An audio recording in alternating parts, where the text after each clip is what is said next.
but we have an economy that really is a bubble. The whole economy. It's built on the reserve status of the dollar, where we don't have to produce; we just print money. We ship the money abroad, and we get $1 trillion plus worth of goods that we didn't produce, and we didn't have to expend any resources making.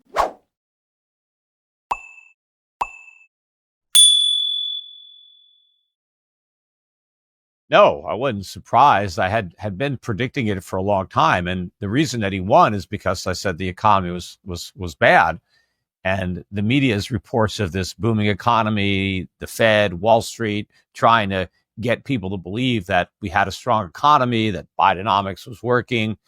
I knew that that wouldn't resonate with the people who are actually living in the economy. And so Trump tapped into that vein the same way he did in 2016 when he ran, when it was the same dynamic, when you had, the Biden administration, the Obama administration, they were trying to pretend that the economy was good then, and they were trying to get us to, install Hillary Clinton to continue the great economy under Obama. Peter Schiff highlights the dangers of an economy built on excessive debt and money printing, emphasizing the need for a return to sound monetary policies and tangible value. He warns that avoiding tough economic corrections only delays and worsens inevitable consequences, urging a shift towards sustainable financial practices and investments rooted in real assets.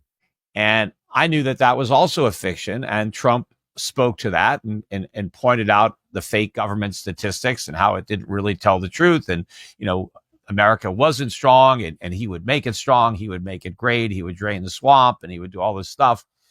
And it was basically the same campaign again, only I think it may have worked a little better this time, given how much worse things had gotten since he left office.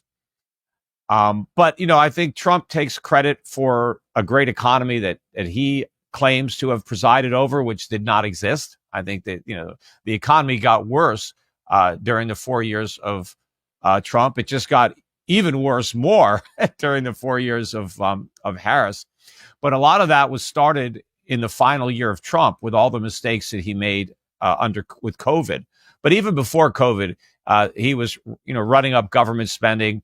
The deficits rose about 12.5% during his first 3 years. The government spending rose 12.5%. Deficits rose 50%. And then, of course, it blew off the charts with COVID. But I think that this term is going to be more of the same.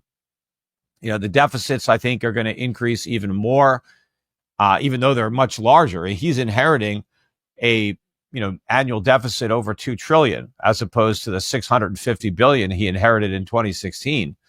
But I think the tax cuts that he's promising are even bigger than the ones that he delivered 4 years ago. Well, not a scenario that has any reasonable probability of playing out, because, there is no, pain-free way to fix the problem, right? The problems have been building up for not just years, but decades, really. But we have an economy that really is a bubble. The whole economy. It's built on the reserve status of the dollar, where we don't have to produce; we just print money. We ship the money abroad, and we get $1 trillion plus worth of goods that we didn't produce, and we didn't have to expend any resources making. And so we bring all this stuff in, and we get to consume it, and we get to borrow money we didn't save, and we live beyond our means. And the government gets bigger and bigger and bigger, and the industrial base gets smaller and smaller and smaller. And so you're building this, like upside down pyramid. And, everybody just spends too much, borrows too much, saves too little. We don't invest enough. We don't produce enough. And it's just kind of a really mixed up economy. And every time over the years, we've tried to go through this, a deflation or a correction where we bring real estate prices down, housing prices down, and we get some kind of recession or crisis. The government just, prints more money, artificially lowers more interest rates to get the bubble to get bigger and bigger. And so your choice is to keep doing that to avoid the day of reckoning, or actually deal with the problems, but then deal with the day of reckoning, which means we have to seriously cut back on spending and borrowing. Asset prices have to come down. Debts have to go into default. People have to lose money. I mean, it's, the government has to come clean and tell people that, it's made a lot of promises that can't be kept. And so we have to have cuts to all these, programs like Social Security and Medicare and, all those things. The government doesn't have the money, and it doesn't even have the money to pay the national debt, the interest on the debt, because part of the structural problem is that interest rates are too low, and they stayed too low the whole time the Fed was hiking rates. People kept saying, oh, the Fed's got interest rates. They're high. They're 5%. They weren't high. I mean, they were just higher than zero, but from a historic perspective, they were still low. And from a perspective of a country that has hardly any savings and massive debt, the rate was much too low to actually encourage the type of, saving and consumption that we need. So we have to have much higher interest rates. But obviously, we can't afford to pay the higher interest rates with all this debt. So the debt has to go away. And so that means defaults. That means losses. So to fix the problem is going to be difficult. And, I don't know how many, is it months? Is it years, where we have to suck it up and take a big reduction in the standard of living in order to, prepare a real economy for lasting economic growth.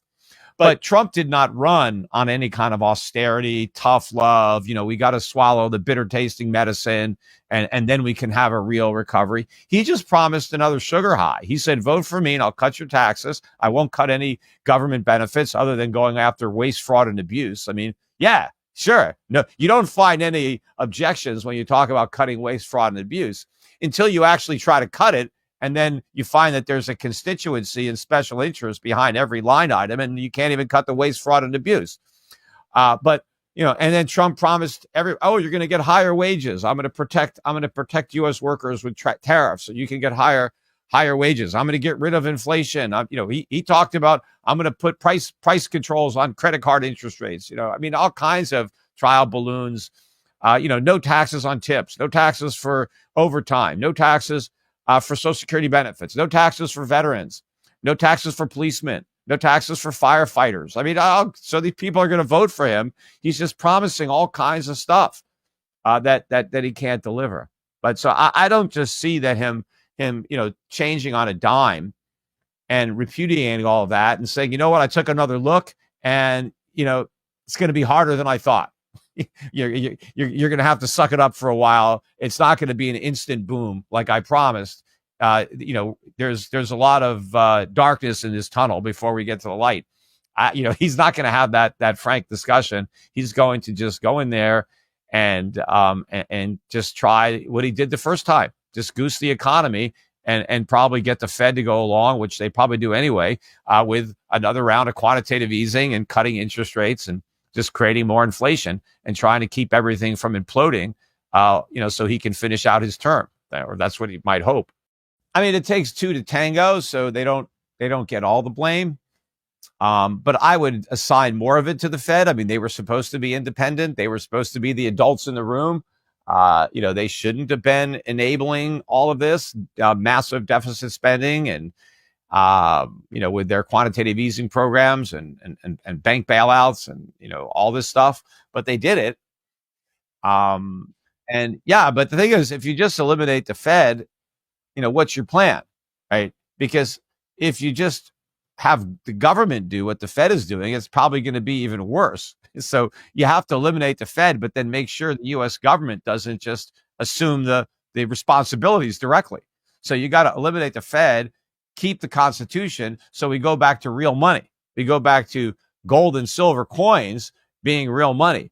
And the only paper money that we have comes into existence from legitimate private banks, not by the U.S. government that has no constitutional authority to print money, and not a government-created cartel like the Federal Reserve, but private independent banks can issue their own note currency backed by real money, and just don't back them by the FDIC or any kind of government implicit or explicit guarantees that if they fail, they're going to get bailed out. We need a banking system where people know if the bank fails, there are no bailouts. because then banks will be, financially sound, because otherwise they won't have any customers, right? They can be completely reckless now because the customers don't give a damn, because the government said, hey, don't worry about the bank. If anything goes wrong, we got you. And capitalism doesn't work well that way, when governments come in and subsidize and guarantee things, because it leads people to do things that they would not do in a free market. And that's not a good thing. I mean, because the free market is the best way to allocate a capital and resources. But when government intervenes, it creates a less than optimal allocation. And sometimes it's way less than optimal. The stock market and bond market, or any big problem, if like the Fed was there, if there was a fire, the Fed was there to put it out. But that's not what the Fed was created to do, and that's not what the Fed is supposed to do.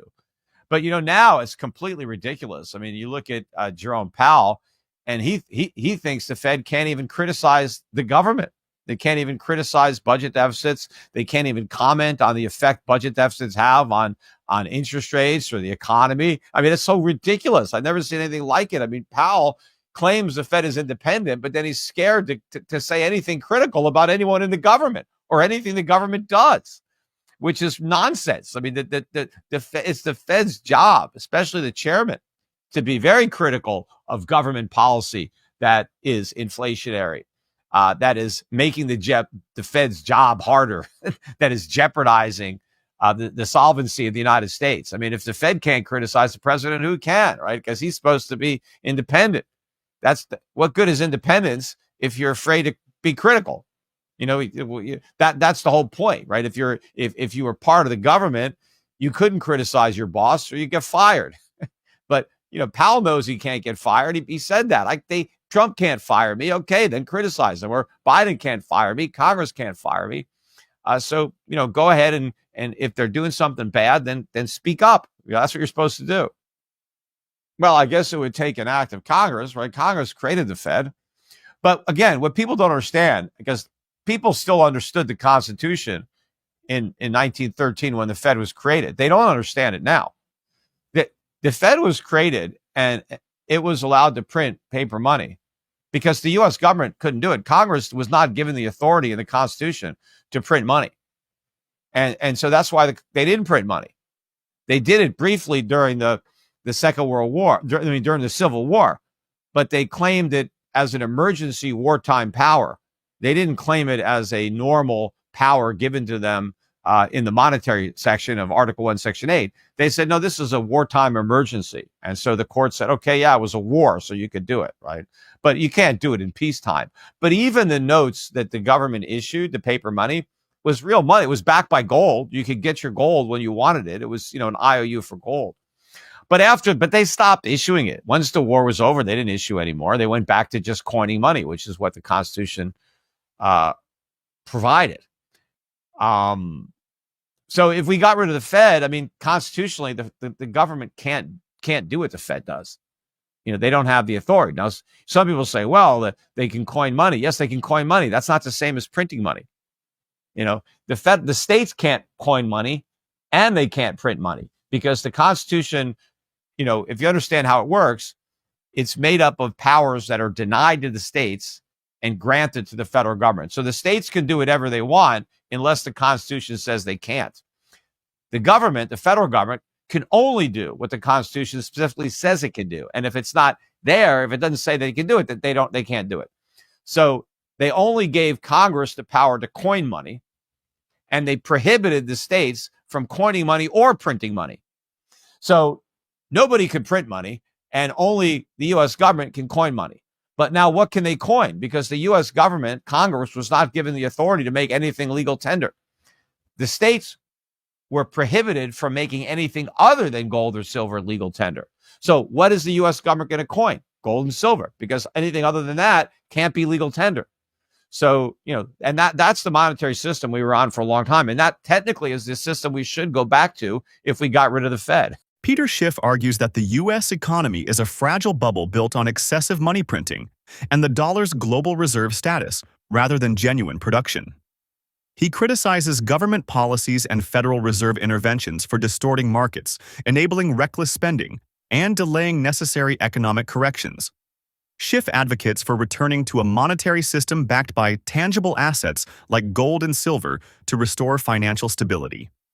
He warns that the current approach of avoiding short-term economic pain only worsens systemic risks, urging individuals to focus on investments with real, lasting value.